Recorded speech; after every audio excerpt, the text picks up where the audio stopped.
Fred Rogers was a legitimate American national treasure. Over 31 seasons, he proved to be the reliable, compassionate, and all-wise friendly neighbor who guided millions of youngsters through their childhood. Fred single-handedly introduced children's educational television, in the process elevating a medium that was heading downhill fast. His radical kindness, typified by a gentle and personal manner, helped bring sanity to a world beset by problems. Having Mr. Rogers as our neighbor made the world a safer place.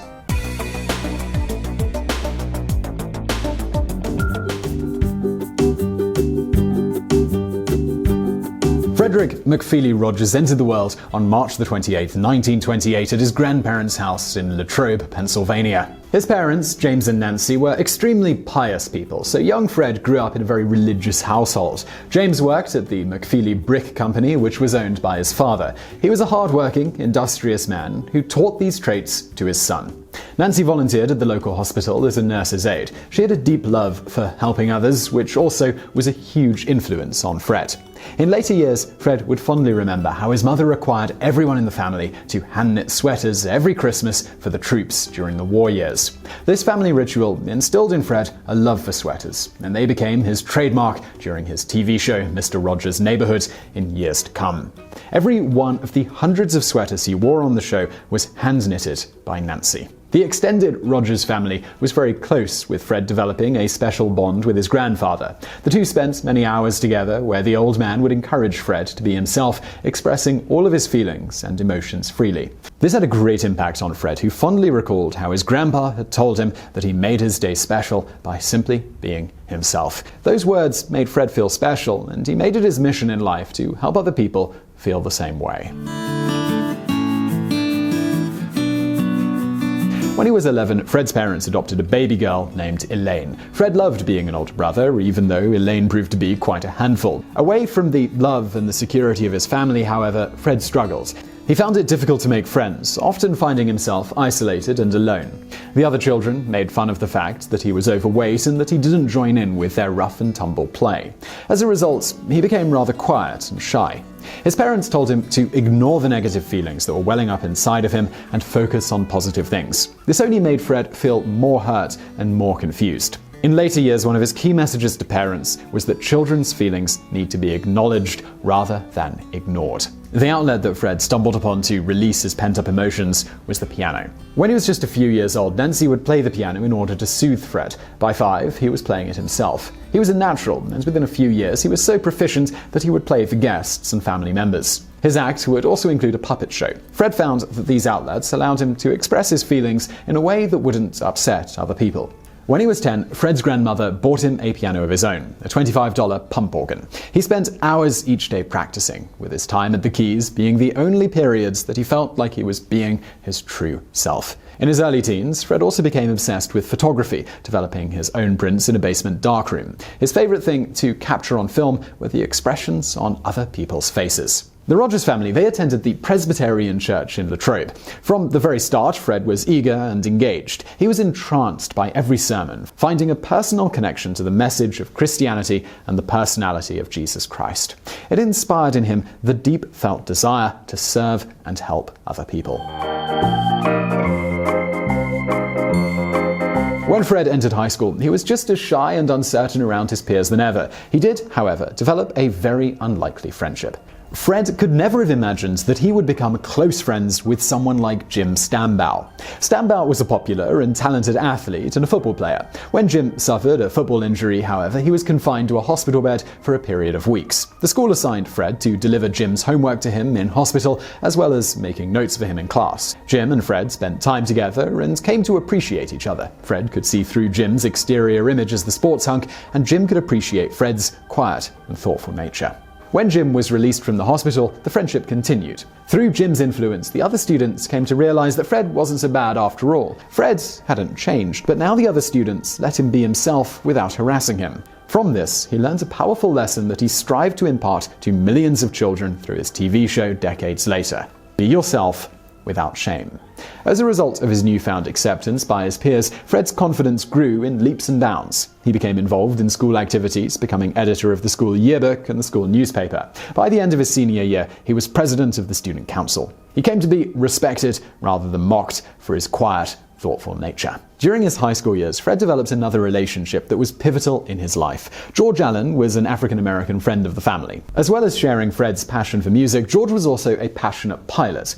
He shared his enthusiasm with Fred, teaching him to fly. While Fred never developed George's passion for flying, he was entranced by Fred's love of imparting his aeronautical knowledge. It was then that he learned what it was to be a true teacher. Upon graduating from high school, it was Fred's intention to go to seminary and become a minister. This seemed to be his natural calling, allowing him to serve others just as his parents had groomed him. Still, he felt a need to achieve a college degree, and his love of learning inspired him to enroll at Dartmouth College for his freshman year. He decided to study the Romance languages. After a year, however, he decided that what he really wanted to study was music. Dartmouth had no program that was worthy of Fred's talents, so he transferred to Rollins College. It was during an initial tour of the college that Fred ran into his future wife, Sarah Joanne Bird. Sarah became hugely impressed with Fred's piano-playing ability, and he quickly became a part of her circle of friends. Fred majored in music composition and minored in French language. Prior to graduation in the summer of 1951, Fred returned home on vacation. He still fully intended to attend a theological seminary after graduation. But everything changed when Fred saw his first television show. On the small screen, Fred watched as two men threw pies into each other's faces.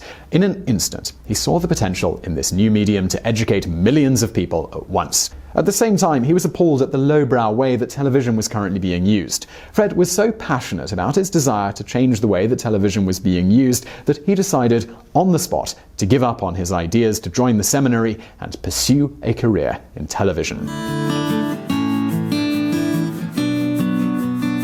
Upon graduating from Rollins with his music degree in hand, Fred applied to NBC Television in New York and asked if they had any positions available. He was hired by a producer named Charles Polachek. Fred moved to New York full of enthusiasm, only to find that his days were spent running minor errands. He experienced the worst in his colleagues, especially those in positions of power. In later years, Fred remembered how one boss severely chastised him in public for forgetting to put sweetener in his coffee. He tried, mostly in vain, to bring a positive vibe to the office.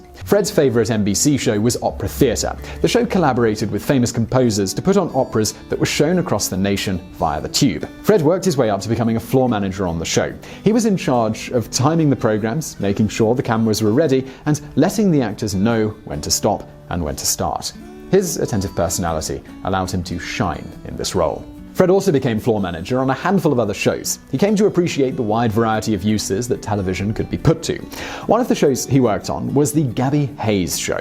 He watched and absorbed the lesson as Hayes spoke into the camera as if there was only one person on the other side of the screen.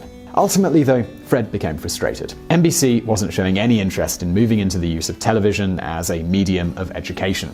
He decided to leave and pursue his passion to bring music and education to the masses, especially children. In 1953, Fred and Sarah, who had married the previous June, heard of a new television station that was opening in Pennsylvania. It was to be called WQED. They decided that Fred should apply, and he was offered a job as a program manager. WQED was the first community television station in the United States. Fred saw it as the ideal opportunity to shape educational content. A month before WQED was scheduled to go live, the owners decided that a children's program would be a valuable addition to the lineup. Fred and a young woman named Josie Carey, the station's secretary, were tasked with coming up with something. The show they came up with was called The Children's Corner. The Children's Corner started out very simply. While Fred worked behind the scenes, Josie introduced free children's educational films. On the night before the show aired, station director Dorothy Daniel gave Fred a small tiger puppet as a good luck charm. Fred quickly dubbed this puppet Daniel. Without telling anybody, Fred positioned himself behind the set backdrop, which was simply a painted sheet. As Josie began introducing the first episode live on the air, he cut a slit in the sheet, and Daniel appeared on screen and began conversing with Josie. The puppet proved to be a hit with audiences, and puppets became a regular feature of the show. On this show, Fred, he was obviously the puppeteer, as well as the organ player. In order to rush between the set and the organ, he took to wearing his trademark white tennis shoes. The Children's Corner became so successful that Fred and Josie became local personalities. The show even came to the attention of NBC, Fred's former employer.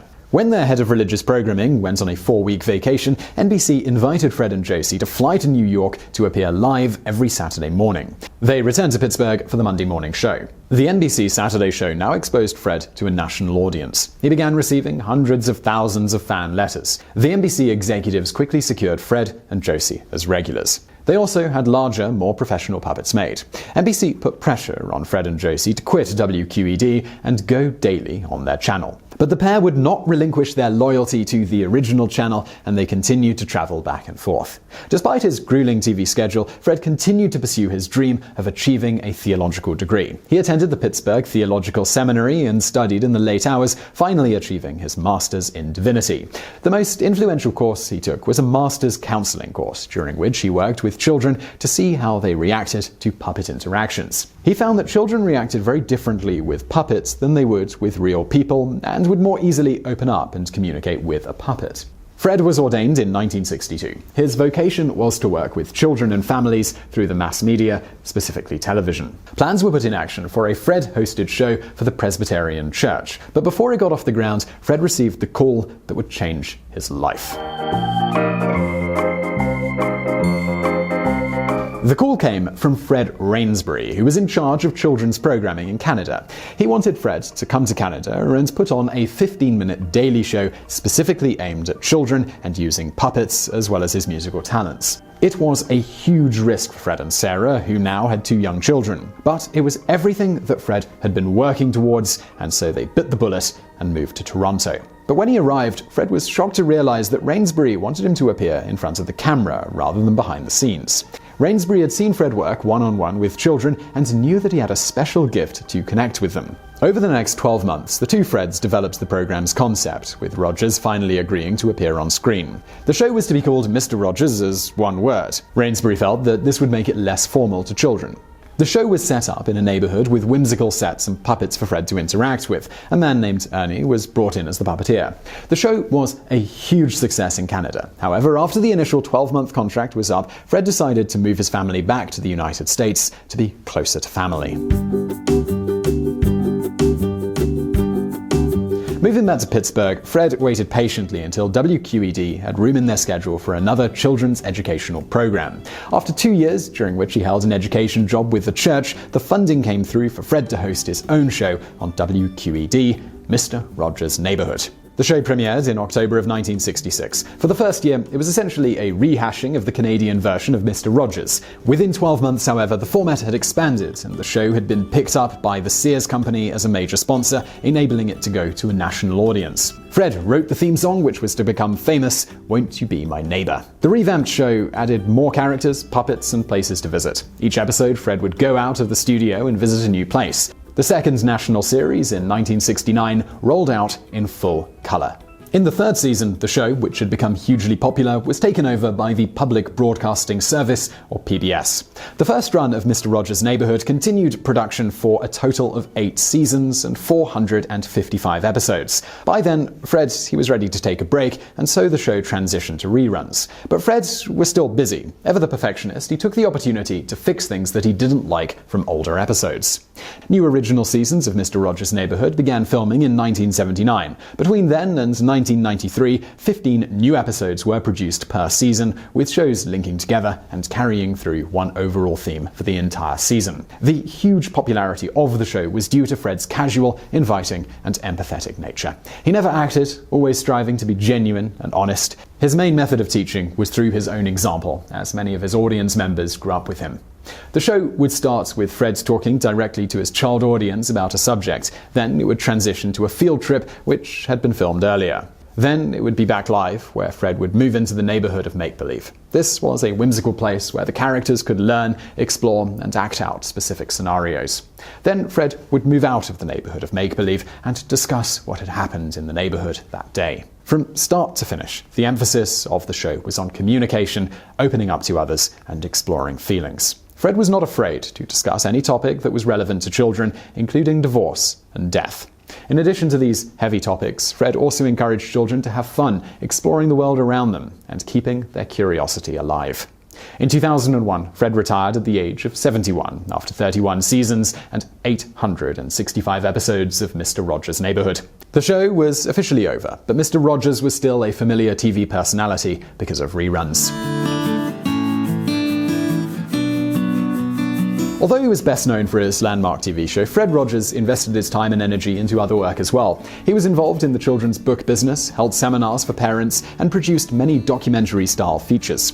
The most well-known of these was a series called Mr. Rogers' Heroes and Old Friends, New Friends. For the show, Fred traveled all over the United States talking to admirable people. Fred authored a total of 36 children's books dealing with issues ranging from fear of going to the hospital to potty training. Fred's passion for children's education led to his involvement in advocacy work. In 1979, he founded a non-profit organization called Family Communications, Inc. He also made his voice heard on a national level when he became involved in government issues. In 1969, he appealed to a group of senators in an effort to stop the federal government cutting funding to PBS. Largely as a result of his efforts, the funding was actually increased by $10 million. In 1984, he was called as an expert witness in a case between Sony and the Universal City Studio.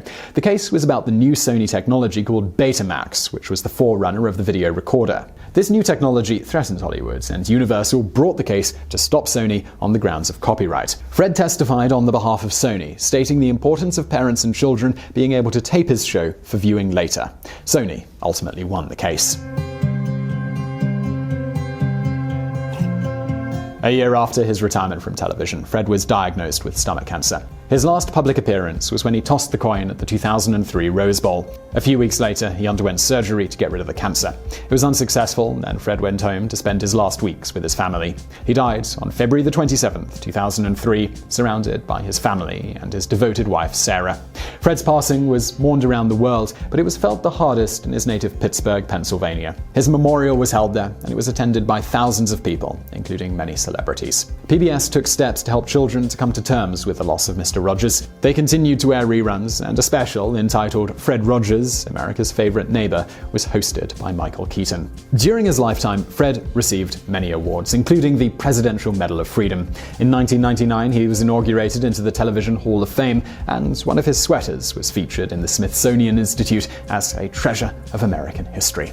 The greatest legacy of Fred Rogers is the show that made him a national treasure. The lessons he imparted of tolerance, compassion, love, and empathy are just as relevant today as they were when Mr. Rogers' Neighborhood first went to air in the 1960s. So I really hope you enjoyed that episode of Biographics. If you did, there's a couple of things you could do right now. One is hit that like button below. Also, if you want more stuff like this, we put out brand new videos every Monday and every Thursday, so hit that subscribe button below. And subscribe button doesn't do what it used to on YouTube. If you actually want to get a notification about these videos, please do hit that bell button next to the subscribe button, and that'll send you a notification every time, every Monday and Thursday when we put out a new video. Also, if you want to watch something else right now, stuff from the archive, over there on the right. And as always, thank you for watching.